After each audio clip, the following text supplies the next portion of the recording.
प्रश्न 1,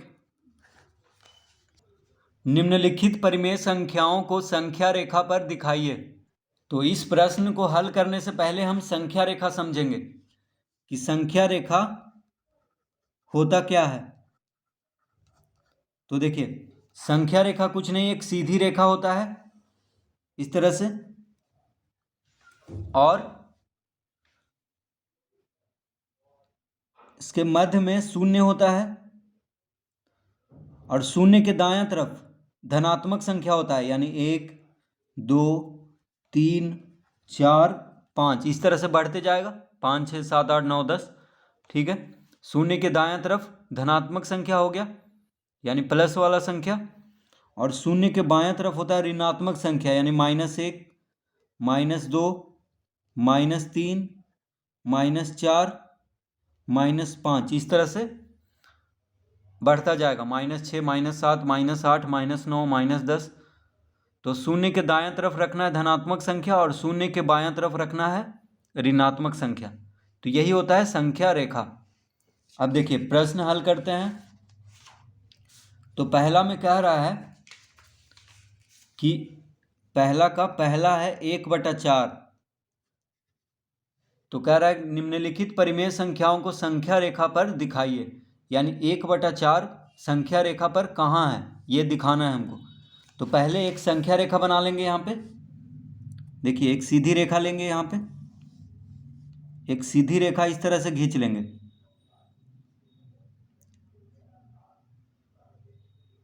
अब यहाँ पे शून्य लिखेंगे, ठीक है, शून्य। शून्य के दायां तरफ धनात्मक संख्या होता है, तो यहाँ पे 1 लिख लेंगे, और शून्य के बायां तरफ होता है ऋणात्मक संख्या, तो यहाँ पे -1 लिख लेंगे।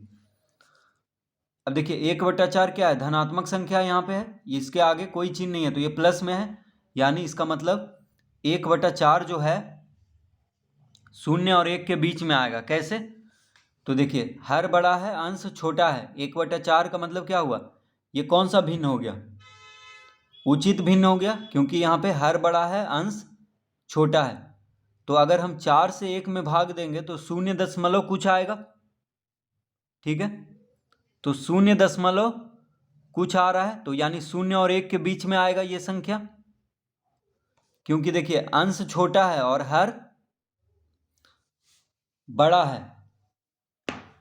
तो जब भी ऐसा संख्या रहे,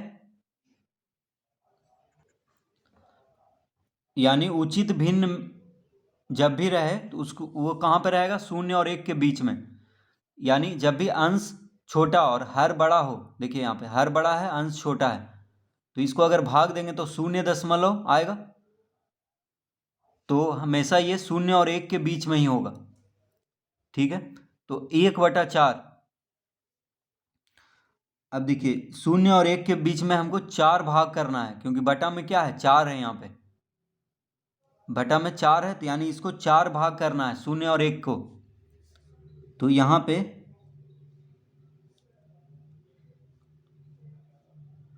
1 2 3, देखिए 4 भाग में हो गया है। 0 और 1 को 4 भाग में बांट देना है, क्योंकि बटा में यहाँ पे 4 है। तो देखिए 1 भाग, यहाँ से यहाँ तक 1 भाग हो गया, यहाँ से यहाँ तक 2 भाग, यहाँ से यहाँ तक 3, यहाँ से यहाँ तक 4, सब बराबर दूरी पर रहना चाहिए। तो इसको हम कहेंगे 0/4, इसको कहेंगे 1/4, इसको कहेंगे 2/4, इसको कहेंगे 3/4, और इसको कहेंगे 4/4। 4/4 का मतलब 1 हो गया, 4 से 4 कट जाएगा। तो फिर से देखिए 4 यहाँ पे कह रहा है 1/4 है, अंश छोटा है हर बड़ा है, इसका मतलब ये 0 और 1 के बीच में आएगा, क्योंकि भाग देंगे तो 0 कुछ होगा, ठीक है। ऐसे भाग दे के देख लेते हैं, देखिए भाग दे देते हैं तो समझ में ज़्यादा आएगा। तो 1 को 4 से भाग देंगे तो आ जाएगा 0.25।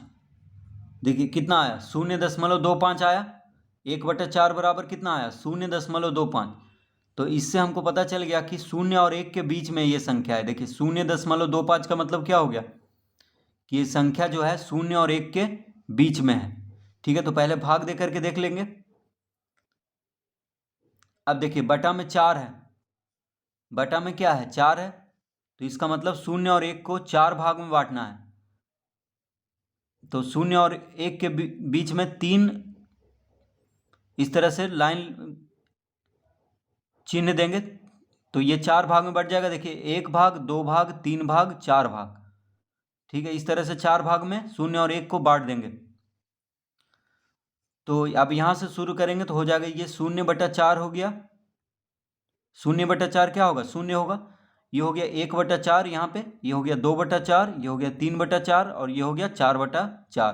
तो हमको करना है 1/4। तो 1/4 ये हो गया। देखिए ये हो गया 1/4।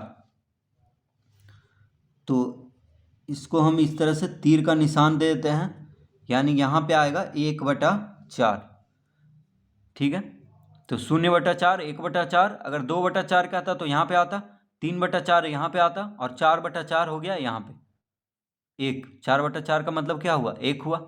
4/4, 4 को 4 से भाग देंगे तो 1 आएगा। तो इस तरह से संख्या रेखा पर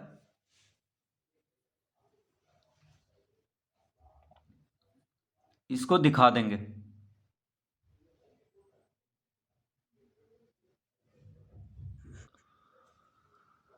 तो 0 और 1 के बीच में 3 बिंदु लेकर के इसको 4 भाग में बांट देंगे।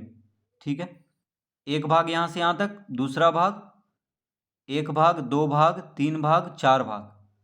तो क्योंकि बटा में क्या है? 4 है, तो ये हो गया 0/4, ये हो गया 1/4, ये हो गया 2/4, ये हो गया 3/4, ये हो गया 4/4। तो 1/4 ये होगा इस बिंदु पे।